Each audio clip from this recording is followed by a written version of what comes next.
everyone, welcome back to our Industry Dialogue Series. I am Pragya Mishra and I am the AVP of Customer Success and Operations at Courseplay. Courseplay is a 360-degree employee growth platform.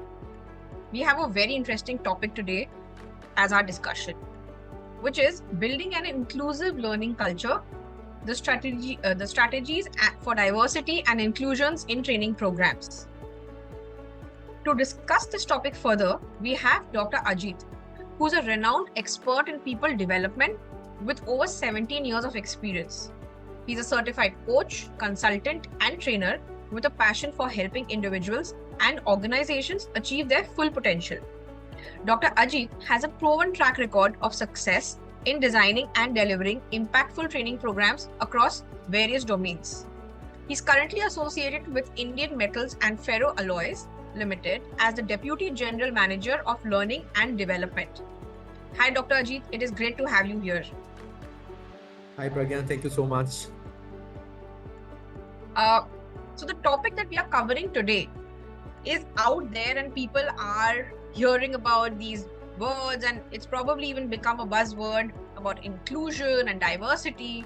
But in your opinion, could you give a one-liner introduction so that then we can start asking the questions that we have? True, sure. So, Pragya, very interesting question. Like a base question which you have asked me. So, how about inclusivity and diversity in terms of learning and development? You see, like today, if we see even the inclusivity in training or learning and development or diversity, that is not at the standard, or maybe it has to be as per the expectations, or maybe as per the industry need. So when we talk about inclusivity in terms of that, whether the good example or maybe best example, whether learning and development initiatives are accessible by everyone. Everyone, right. Each and everyone, maybe whether it's an officer, an executive, a worker, or shop floor person, based on the need. So when we are talking about the inclusivity and diversity, so whether every training intervention, whether it is able to reach everyone in terms of accessibility, in terms of its content, in terms of the language and all that, and whether there is, when we are talking about whether it's diverse content, so it's not one size fit all, rather we have personalization, maybe like one of the example which could best fit into diversity. Right. Great. Thanks for that introduction.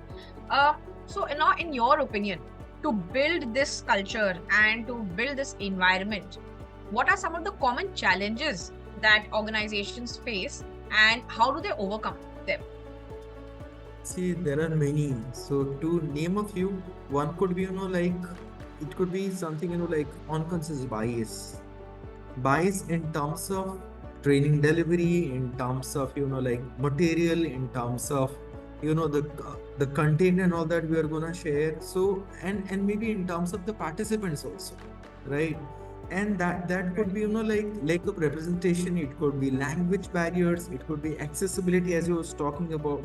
Now, say for language bias. Now, somebody else who speaks regional language from Odisha, and then maybe I have got 50 participants, whereas I find 25 participants who belong to, or who belong to my fraternity, or they speak the language.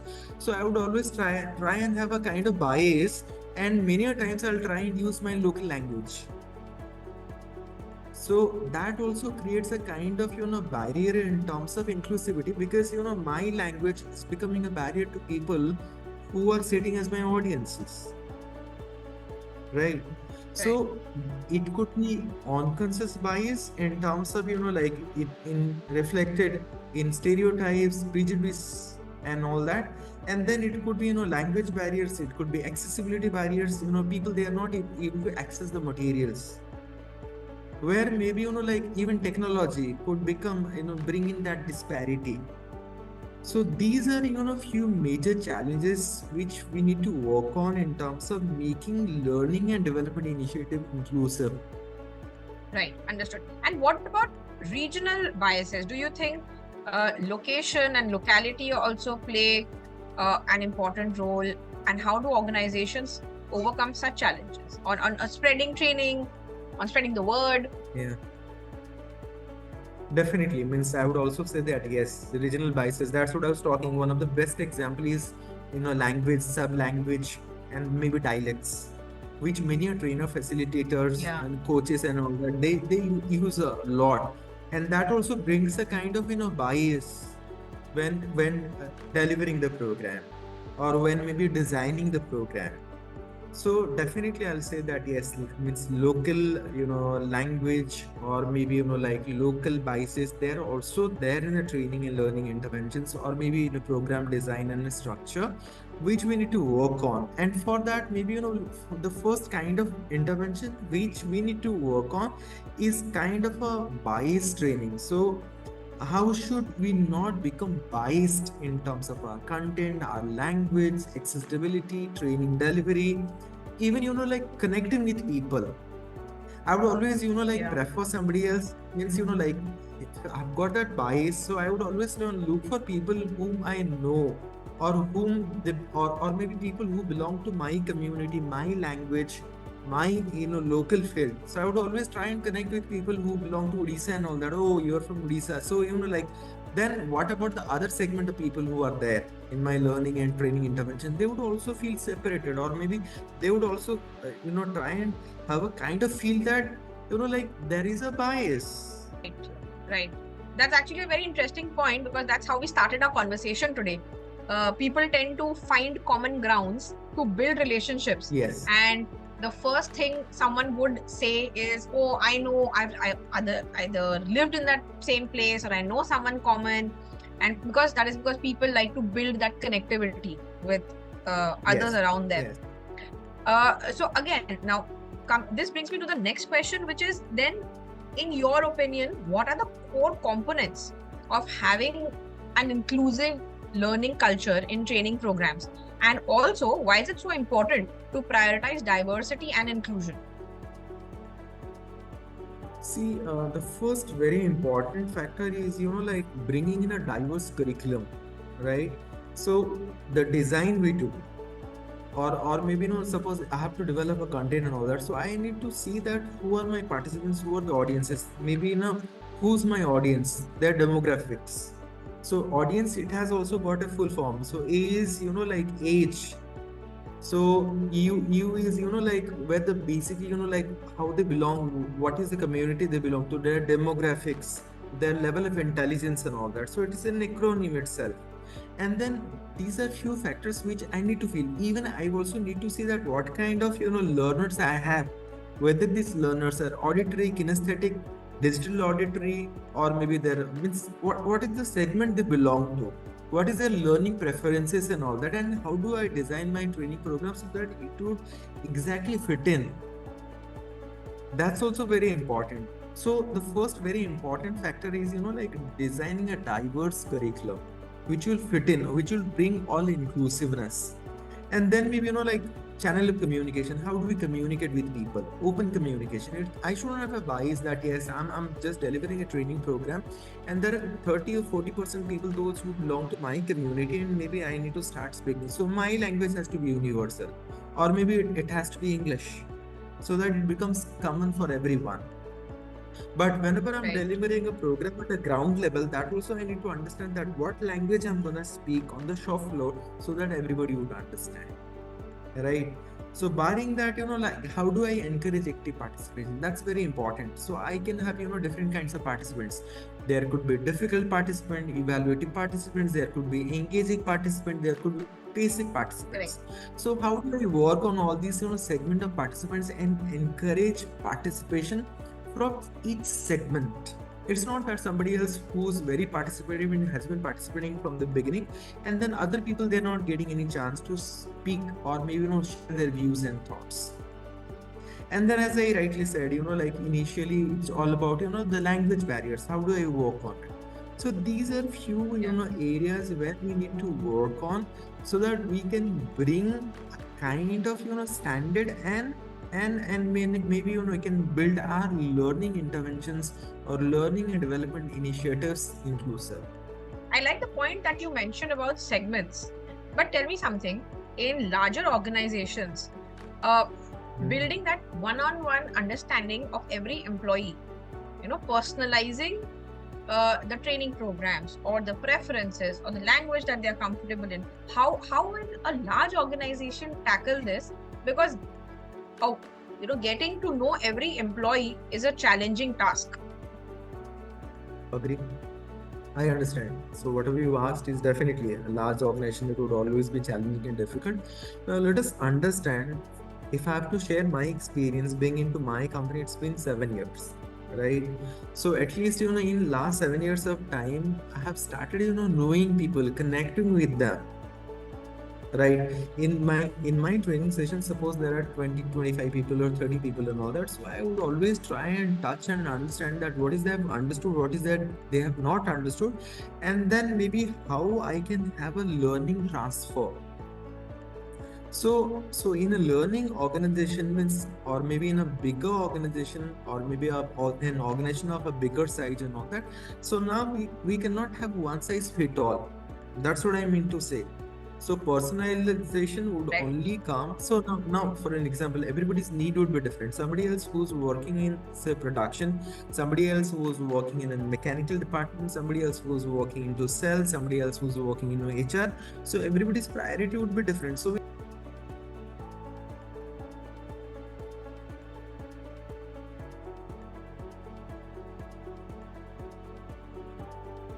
it's not about the feedback. So feedback, like I would deliver a very good, fantastic program based on activities and all that.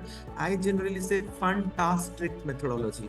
Bring in fun, bring in some task, and bring in some trick. So then people will be happy. It's all fine. But what about the learning transfer?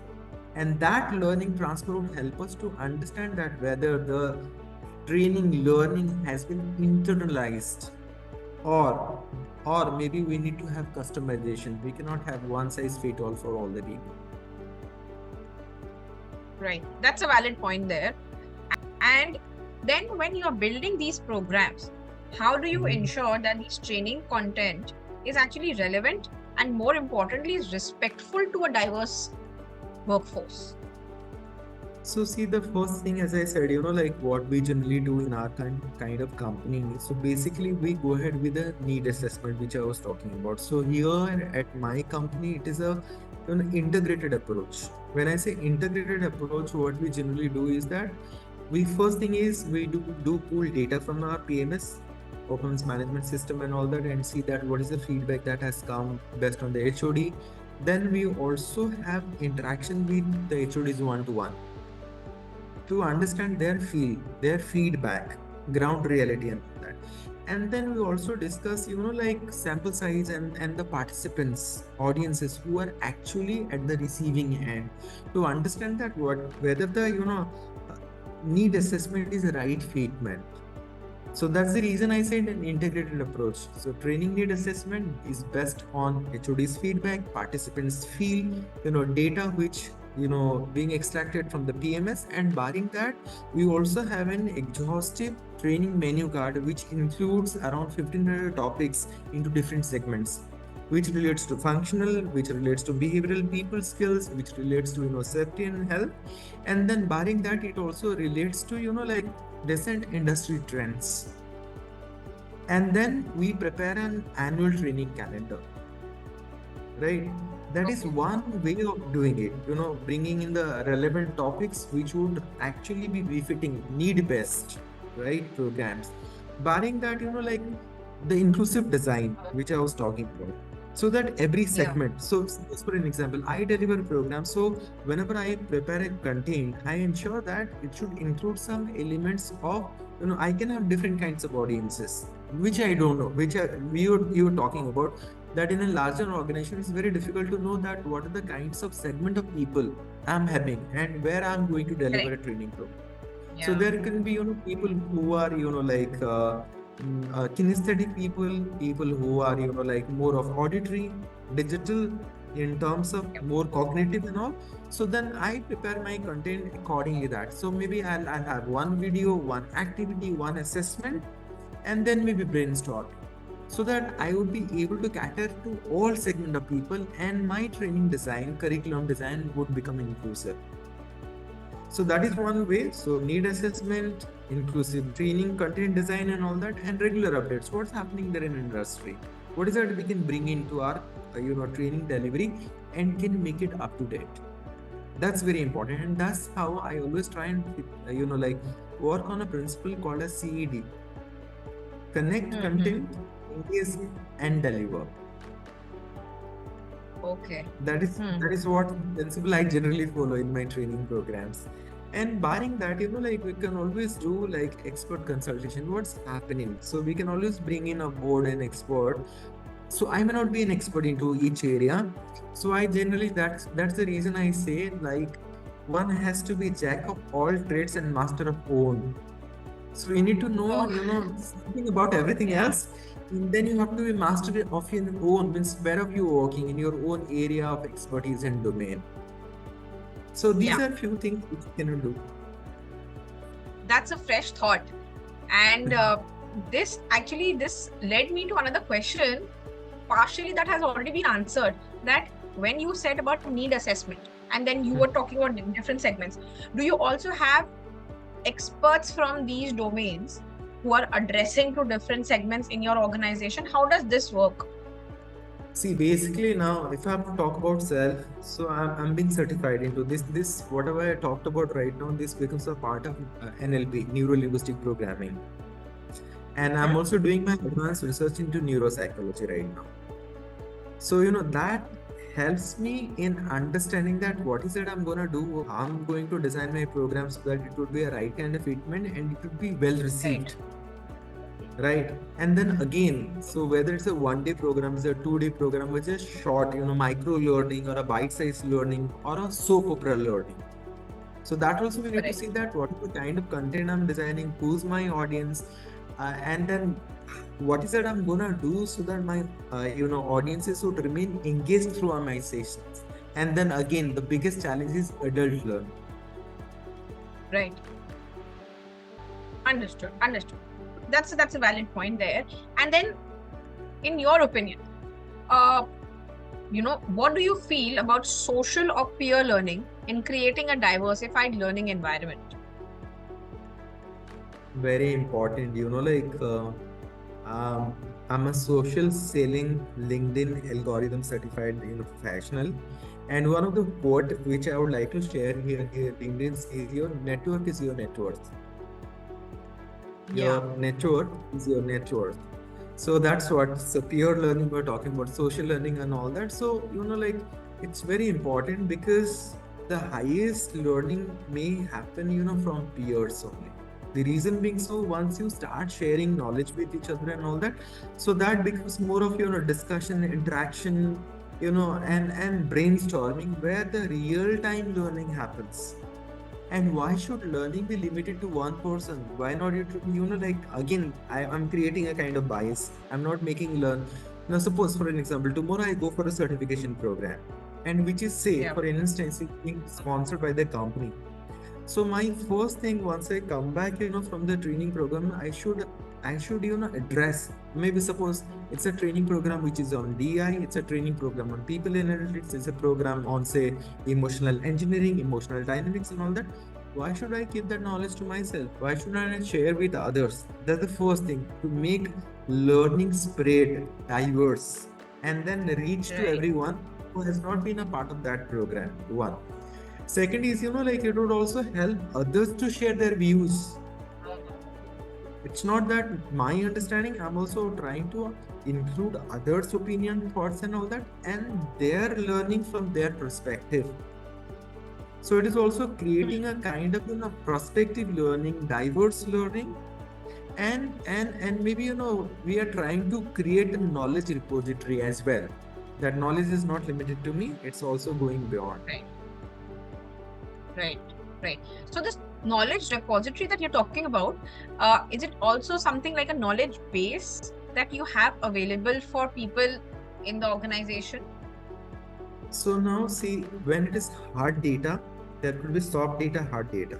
So when you're talking about knowledge repository, or maybe basically we are talking about KMKT, knowledge management and knowledge transfer. Now, what had happened, in terms of hard data, it is easy. I can always record it, or maybe like I can store it somewhere. But Yeah. see, now suppose a trainer's skill, right? Our trainer's wisdom. So that's become very tough, hard. I'll just give an example. So we had Yeah. something which is called as learning archive on our internal intranet portal. So Yeah. wherever whatever training program which is designed and delivered, so like the program, the content, the material and all that is being stored. So even if tomorrow I'm not there in the organization and all that, somebody else or my successor can always refer that what are the programs are being conducted, what are the materials being used, even what are the videos, AVs, content that is being used. So then how do we create that knowledge repository? And then how do you also pass on, because the next person is not deprived of that knowledge base. Correct. Correct. Understood. I think that is very helpful. And then again, this brings me to the next question. That is, workplace is always evolving. Yeah. And what are current trends and how can organizations stay ahead of the curve in developing an inclusive learning program? Very good question which you have asked. Like today we are talking not only about learning curve, we are also talking about forgetting curve, right? The faster you Yeah. learn, the faster you forget, unless until there is no application and all. So, Right. whatever learning, so it has to be application oriented, whether it's soft skills, hard skill, and very importantly here I must share, like there has to be proper, POA, plan of action. That suppose I learned these things and then I'm going to apply these, and what is my training Yeah. effectiveness? And that's the reason, like at Infine, at my company, we follow a very important tool called as reflective learning diary, which Okay. basically talks about learning review, learning evaluation, and learning effectiveness.